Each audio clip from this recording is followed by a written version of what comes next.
Hello students.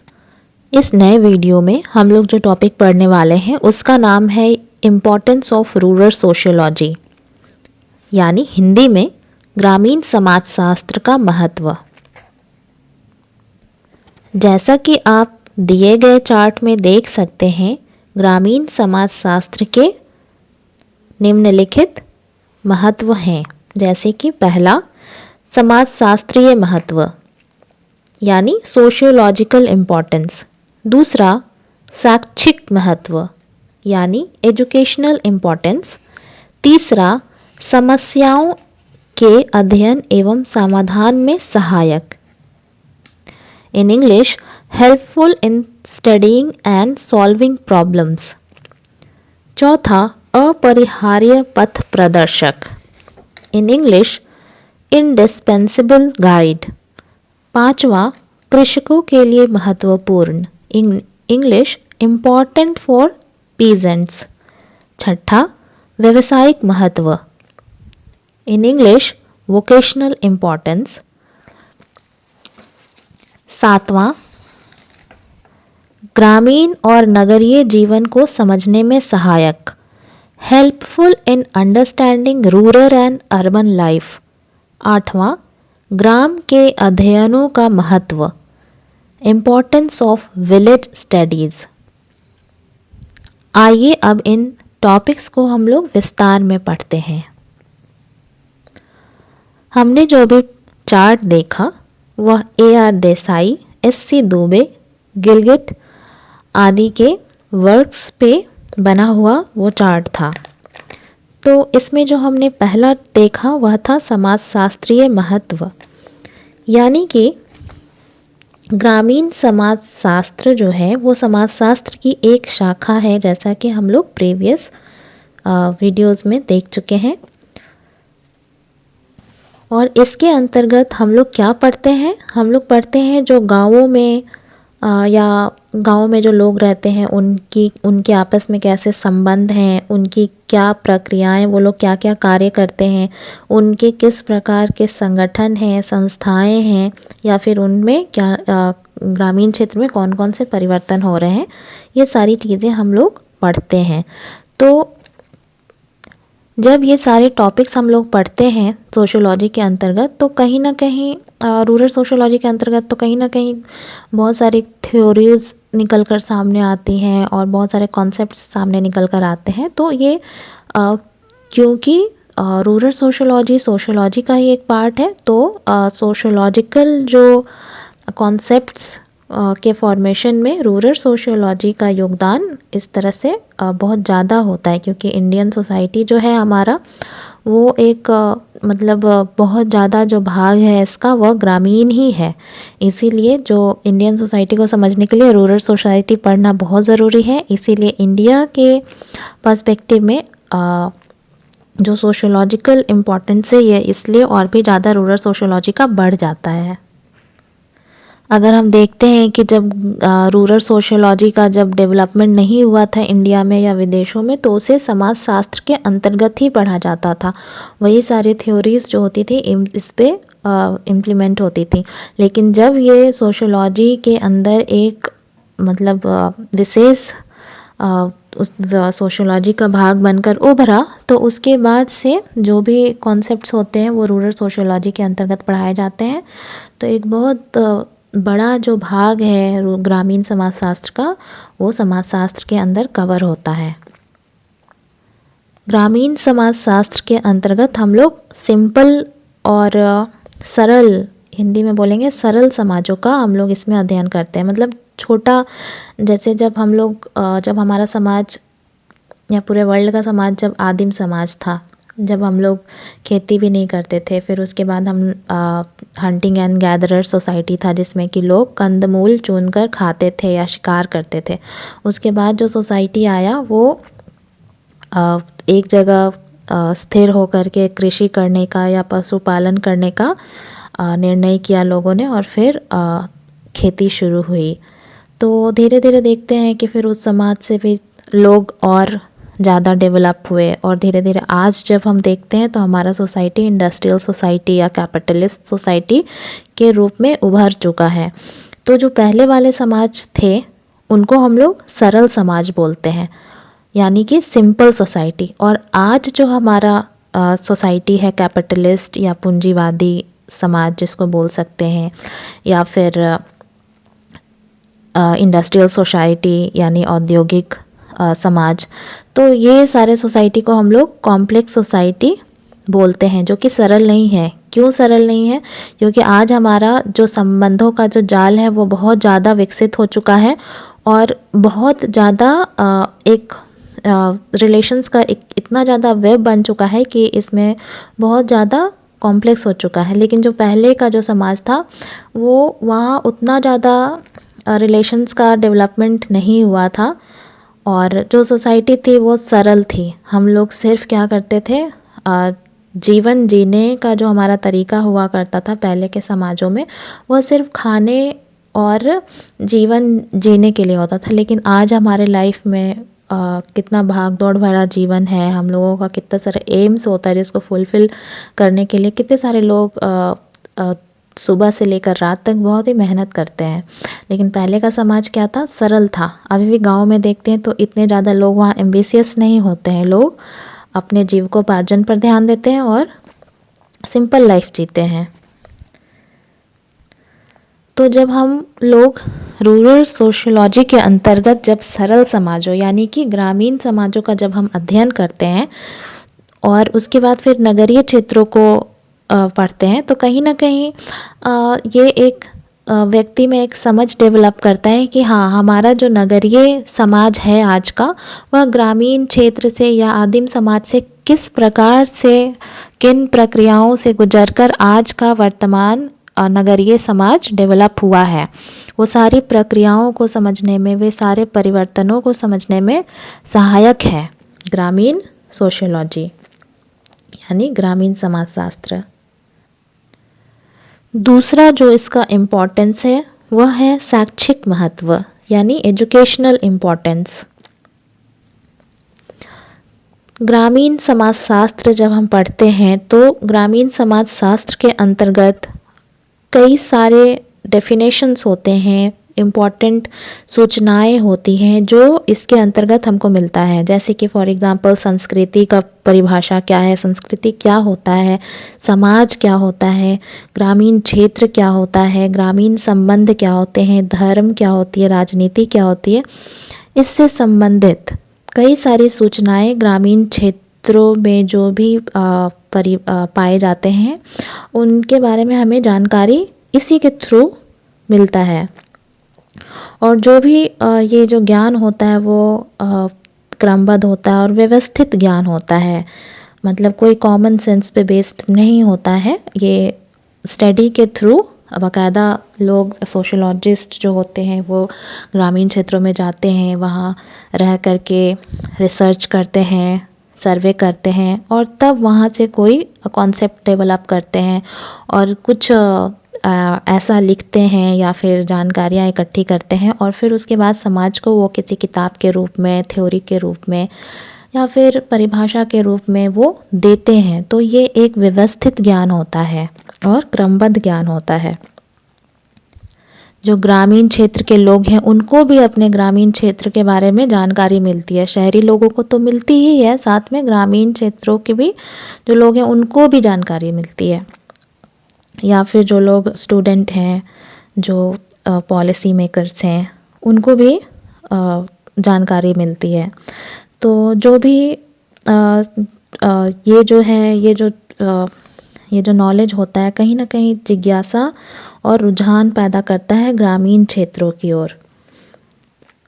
साथ ही साथ ये कर्तव्य और अधिकारों के प्रति ग्रामीण जो क्षेत्र हैं उनमें जागरूकता पैदा करता है। और ग्रामीण समाजशास्त्र सैद्धांतिक और व्यवहारिक दोनों ही क्षेत्रों में नवीन ज्ञान में वृद्धि एवं शिक्षा जगत में महत्वपूर्ण योगदान देता है। तीसरा जो पॉइंट है वह है समस्याओं के अध्ययन एवं समाधान में सहायक, helpful in studying and solving problems.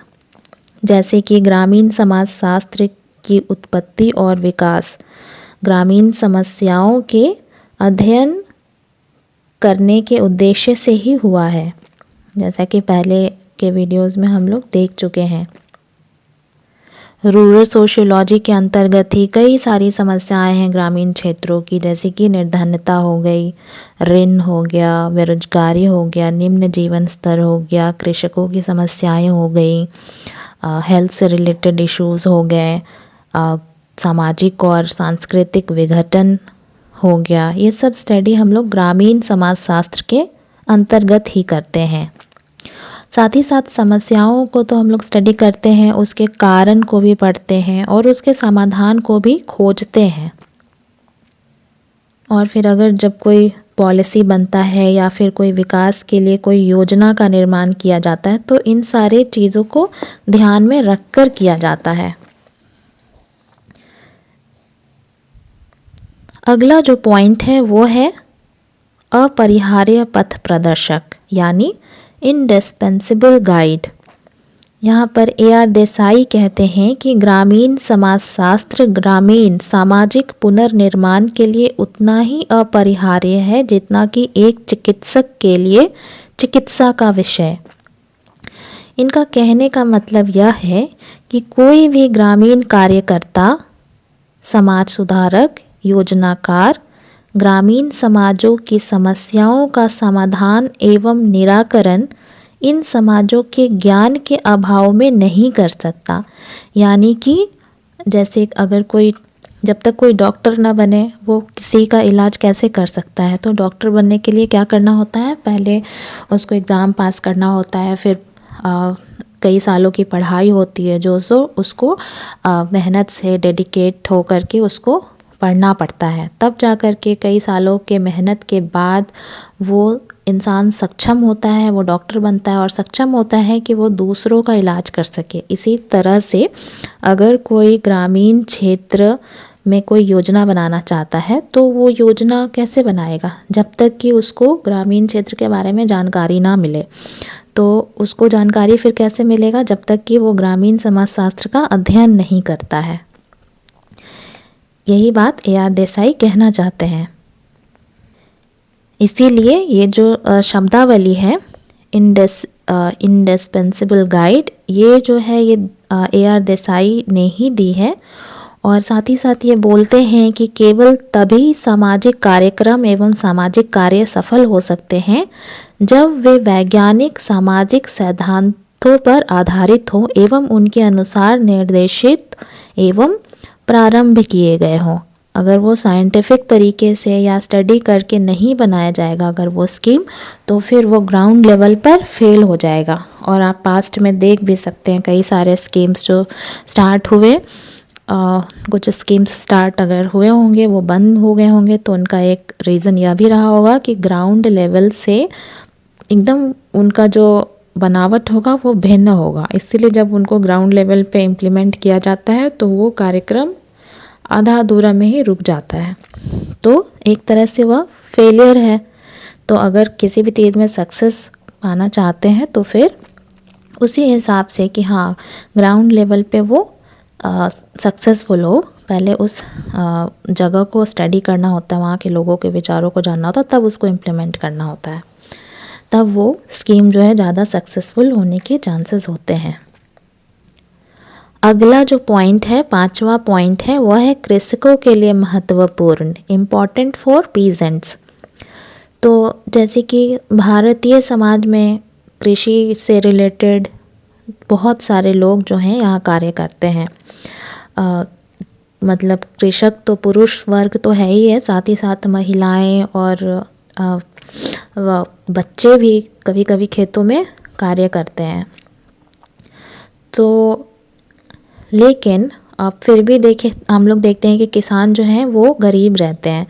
तो इसका बहुत सारा कारण है, लेकिन एक कारण यह भी है कि जो कृषक हैं वो ज़्यादा जागरूक नहीं होते, जैसे किन बीजों का इस्तेमाल करना है, कैसे सिंचाई करना है, और गवर्नमेंट क्या क्या स्कीम्स बना रही है, उनका बेनिफिट वो कैसे ज़्यादा से ज़्यादा उठाएं। कभी कभी ये उन तक ये जानकारी नहीं पहुंच पाती। हालांकि सरकार बेहद कोशिश करती है रेडियो के थ्रू, टेलीविज़न के थ्रू या अखबारों के थ्रू उन तक सूचना पहुंचाने की, लेकिन किसी कारणवश अगर उन तक यह सूचना नहीं पहुंचती है तो वो जो नए नए जो आविष्कार होते हैं, नवाचार का जो प्रचार है वो फेल हो जाता है, ठीक है। और नए नए जो उपकरण होते हैं वो उसका यूटिलाइज नहीं कर पाते हैं।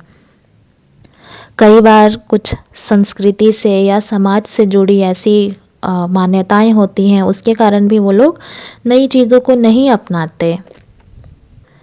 तो समाज शास्त्र के अंतर्गत ही समाज का सूक्ष्म अध्ययन किया जाता है और उन साधनों एवं विधियों का विकास किया जाता है जिससे कि जो नए खोज हैं, नवाचार है, जो उपाय हैं वो कृषकों में ज़्यादा प्रचारित हो सके और ज़्यादा से ज़्यादा वो लोग अपना सके।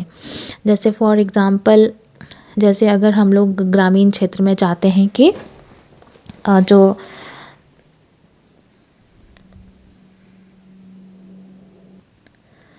अगला जो पॉइंट है वो है व्यावसायिक महत्ता यानी वोकेशनल इम्पोर्टेंस। जैसे कि हम लोगों ने सैद्धांतिक रूप में तो पढ़ा ही पढ़ा, लेकिन अब जैसे हम लोग कोई भी कोर्स करते हैं, बीए पढ़ लिया, एमए पढ़ लिया, लेकिन अब क्या है, अब कई सारी ऐसी व्यावसायिक क्षेत्र उत्पन्न हुए हैं जिनमें काफ़ी स्कोप है। कई सारे ऐसे कोर्स खुल गए हैं, जैसे फॉर एग्ज़ाम्पल रूरल डेवलपमेंट है। तो इसमें क्या होता है, ग्रामीण क्षेत्रों से जुड़े जो समस्याएं होती हैं या उनसे जुड़ी हर पर्सपेक्टिव पे पढ़ाई होती है। तो और एनजीओ में रोज़गार के अवसर होते हैं या सरकारी पदों पे भी अप्लाई कर सकते हैं।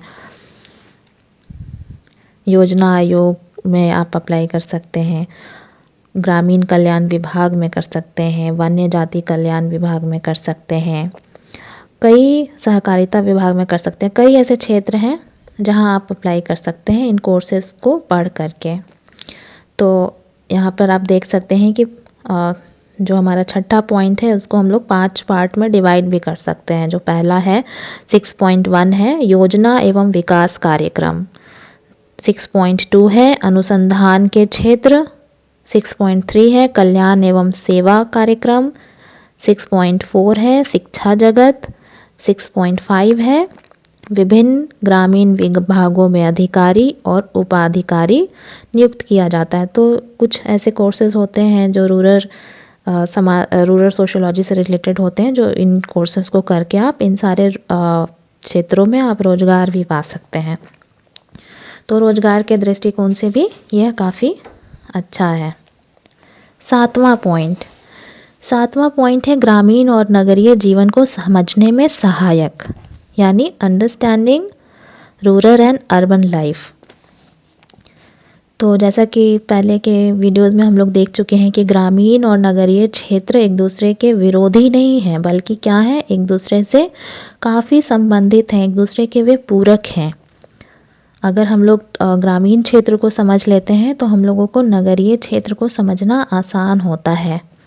हालांकि दोनों में बहुत अंतर होता है, क्योंकि ग्रामीण क्षेत्र में काफ़ी परिवर्तन होता है तब जाकर के वो नगरीय क्षेत्र में बदलता है। लेकिन जो नगरीय क्षेत्र की जो उत्पत्ति होती है वह तो ग्रामीण क्षेत्रों से ही होती है ना। इसीलिए ग्रामीण समाजशास्त्र को जब हम लोग पढ़ते हैं तो हमारा जो समाज पढ़ने का जो पढ़ते हैं उसमें वो पूर्ण ज्ञान हम लोगों को ये प्रदान करता है कि समाज हमारा कैसे बना है। सिर्फ नगरीय समाजों को पढ़ करके हम नहीं समझ सकते हैं कि हमारा समाज का निर्माण कैसे हुआ है। इसीलिए ग्रामीण समाज को पढ़ना बहुत ही ज़रूरी है नगरीय समाज को समझने के लिए। आठवां जो पॉइंट है वो है ग्रामों के अध्ययनों का महत्व, यानी इम्पोर्टेंस ऑफ विलेज स्टडीज़।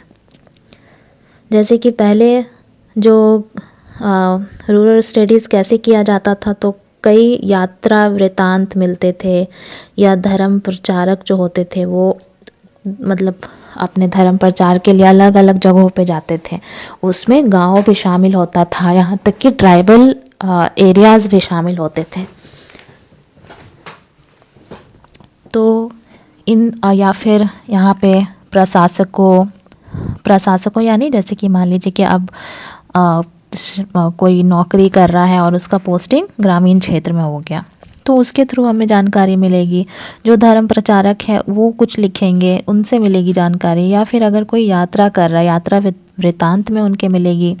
या फिर अगर कोई शिकारी है तो वो कहीं गया, ट्रैवल किया शिकार के लिए, फिर वो कुछ लिखेगा या वो कुछ वर्बली या रिटन में कुछ जानकारी देगा, तो फिर उससे जानकारी मिलेगी। लेकिन क्या होता है कि ग्रामीण समाजशास्त्र का जब हम अध्ययन करते हैं तो स्पेशली जो ग्रामीण समाजशास्त्री होते हैं वो ग्रामीण क्षेत्रों के अध्ययन के लिए ही जाते हैं, उनका कोई अन्य काम नहीं होता। इसलिए पूरी तरह से वो एकाग्रता के साथ अपने कुछ ऑब्जेक्टिव्स को लेकर के ग्रामीण क्षेत्र में जाते हैं और वहाँ से वो डेटा, सूचनाएं जो भी हैं वहाँ से वो कलेक्ट करके अपना जो उनका ऑब्जेक्टिव होता है वो उसको मतलब जो भी जानकारी होती है या उनके जो भी ऑब्जेक्टिव होते हैं ग्रामीण क्षेत्र में जाने का कि क्या पे काम करना चाहते हैं। अगर कोई समाजशास्त्री वो जाति पर ही कार्य करना चाहता है तो जाति से संबंधित वो सूचनाएं एकत्र करके लाएगा। तो हमें क्या होता है कि हमें उस क्षेत्र के जाति के स्वरूप के बारे में हमें जानकारी मिलेगी विस्तार से। तो इस तरह से मान लीजिए कि कोई कृषकों पे कार्य करना चाहता है, कोई वहाँ के फसलों पे कार्य करना चाहता है, कोई वहाँ के मतलब संबंधों पे कार्य करना चाहता है, कोई वहाँ के नेतृत्व या सत्ता या वहाँ के पॉलिटिकल पार्टीज़ पे कार्य करना चाहता है। तो कोई भी रिसर्चर अगर इस तरह से कार्य करता है तो हमें काफ़ी सारा डेटा उस तरीके से हमें मिल जाता है। इसीलिए जो ग्रामीण क्षेत्र का जो अध्ययन है वो ग्रामीण समाजशास्त्र के अंतर्गत और भी बेहतर तरीके से हो सकता है। इसीलिए ग्रामीण समाजशास्त्र बेहद महत्वपूर्ण है। तो इस वीडियो में मैंने टोटल 8 पॉइंट्स डिस्कस किए हैं और ये ग्रामीण समाजशास्त्र के इम्पोर्टेंस के ऊपर ये वीडियो बेस्ड था। अगर आपको ये वीडियो अच्छा लगा तो प्लीज़ हमारे चैनल को सब्सक्राइब करिए, वीडियो को लाइक और शेयर करिए। वीडियो देखने के लिए आप सभी का बहुत बहुत धन्यवाद। Thank you.